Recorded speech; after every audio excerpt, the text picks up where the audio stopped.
தேவனுக்கே. தேங்க்யூ. சுவிசேஷம் மறந்து போன விஷயம்.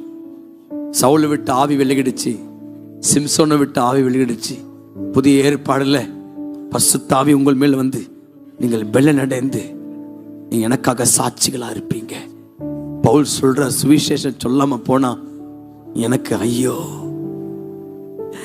ராஜுக்கு ஐயோ. எப்படி ஐயா தைரியமா வாழ்ந்து கொண்டிருக்கிறீங்க? எப்படி ஐயா இப்படி மனது வந்துருச்சு? ஒரு ஆத்மா ஆதாயம் பண்ணலன்னு தூங்காம முழிச்சிருந்து கண்ணில் தண்ணியோட அழுகணுமே ஆண்டவரே. இன்னைக்கு உண்மை பத்தி ஒருத்தருக்கும் பேசலப்பா, உண்மை பத்தி ஒருத்தருக்கும் பேசலப்பா.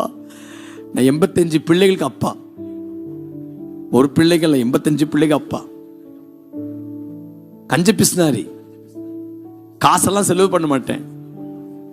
எங்க சுப்பிரமணி ஒரு கஞ்ச பிஸ்னாரி, எங்க அம்மா கல்யாணம் அதே டபுள் கஞ்ச பிஸ்னாரி. அவருக்கு பிறந்த நானும் கஞ்ச பிஸ்னாரி தான். நான் பரிசுத்த ஆவி உள்ளத்துல வந்த பிறகு ஆத்மா ஆதாயம் பண்ணுவதுக்கு 1 கோடி செலவு பண்ணாலும் பரவாயில்ல, ஒரு ஆத்மாவது ஆதாயம் பண்ண சொல்லி அந்த உள்ளத்தை ஆண்ட மனதை நமக்கு தருகிறார். அந்த மனதை தருகிற 4 சருக்குள்ள வெறும் பிரசங்கம் பண்ணி ஏதோ ஒரு பிரசங்கம் பண்ணி அப்படி போகிறது இல்லை. எந்த விதத்திலேயாவது கூட பிச்சைக்கார ஆனால் கூட சாப்பாடை போட்டு இயேசுபதி சொல்லி இன்னொன்று அந்த தெளிவை அந்த ஞானத்தை பரிசுத்த ஆவி தராரு. பரிசுத்த ஆவி தராரு. வேற யார் தர முடியும்? சாப்பாடு இல்லாம குப்பத்தொட்டில் சாப்பிட்டவனுக்கு ஊழியம் வெளியே போறேன் பிரசங்கம் பண்ற காணிக்கை வாங்கி நல்லா வாழுன்னு சொல்லி பரிசுத்த ஆவி சொல்வாரா? வருகிற காணிக்கெல்லாம் உனக்கே வச்சுக்கன்னு பரிசுத்த ஆவி சொல்வாரா? நல்லா வர்ஷிப் பண்ற, நல்லா பிரசங்கம் பண்ற, எல்லா வாரம் மீட்டிங் இருக்கு நல்லா இருந்து சொல்லுவாரா? இல்லையே. எனக்கு பரிசுத்த ஆவி காட்டுற விஷயங்கள் வேறு. இந்த பூமியை காட்டுறது இல்லை, என் பேங்க் அக்கௌண்ட்டை காட்டுறது இல்லை, ராஜு நீ பழைய சட்டை போடுறன்னு காட்டுறது இல்லை, ராஜு அதை இதை சொல்றது இல்லை. பரிசுத்த ஆவி ஏதோ ஒரு மூலையில கதறி அழுகிற அந்த ஆட்டை காட்டுறாரு ஐயா.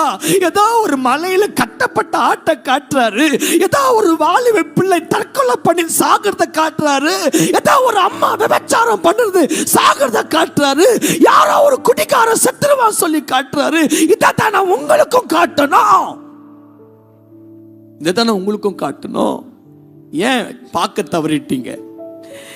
ஏன் தேசத்தின் வீழ்ச்சியை பார்க்க தவறிட்டீங்க? ஒரு நாளைக்கு எத்தனையோ தற்கொலை நடக்கும் போது ஏன் சபை விசுவாசி கண்கள் குளமா மாறாமல் உட்கார்ந்துட்டீங்க? ஏன் உன் பக்கத்து வீட்டுக்காரனுக்கு பரிதவிக்காம மறந்துட்ட? ஏன் உன்னுடைய இடத்துல பரிதவிக்காம அந்த அந்தக்காரர்களுக்கு விரோதமாய் ஜெபிக்காம ஏன் நின்று விட்டாய்? ஏன் உன் ஜீவநதி புறப்பட்டு போகல? ஏன் நீ நன்மையின் செய்கிற நீர் ஊற்றாய் மாறல? ஏன் நீ சுகம் தருகிற நீர் ஊற்றாய் மாறல? ஏன் நீ கிருபை மற்றும் தருகிற நீர் ஊற்றாய் மாறல? நாத்தடிச்சிட்டோம் ஐயா தண்ணி. ஒரே இடத்துல நின்று தண்ணி நாத்தடிச்சிடுச்சே. நான் ஜீவ நதி தானே, நான் புறப்பட்டு போக வேண்டும் தானே. ஆவியான வந்த தானே ராஜு மாறினா. சுப்பிரமணிக்கு பிறந்த பிள்ளை ராஜு மாறினா.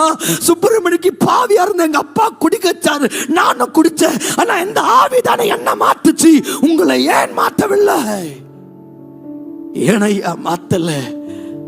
அப்பா எங்க துரோகத்தை மன்னிங்கப்பா. பணம் வந்து குளிர்ந்து போயிட்டோம். பணம் எங்கள் ஆத்துமாக்களை மறக்க வச்சிருச்சு. ஆடம்பரங்கள் தேசத்தின் வீழ்ச்சியை கண்டு கூட கண்ணு விடாம மாத்திருச்சு. எங்க துரோகத்தை மன்னிங்க சொல்லி ஆண்டவர் நெகேமியா போல பிதாக்கள் செஞ்ச பாவத்தையும் என் பாவத்தையும் மன்னிங்க சொல்லி உபவாசித்தான். இரவும் பகலும் உணவில்லாமல் அழுதான் என்று சொல்லி பார்க்கிறோமே. தேவஜனமே, பரிதவிக்கிற காலம். நீ யாரையா அந்நிய பாஷை பேசி திருப்தி ஆக்கி விடலாமா? சத்தம் அருவருப்பா இருக்கு. நீங்க ரபரபரபான் கத்த சத்தம் அருவருப்பா இருக்கு. ஏன்னா அங்க பக்கத்துவனுக்கு இயேசு பத்தி சொல்லாம இங்க என்னமா ரபரபரபா? பக்கத்துல ஆத்மா ஆதாயம் யாரையா மாத்துகிறீர்கள்? அந்நிய பாஷை நான் அதிகமாய் பேசுகிறவன். ஆனா அதை நிரூபித்து விட்டு இயேசு உங்களுக்குள்ள இருக்கிறார் என்பதை காட்டி விடாதீங்க.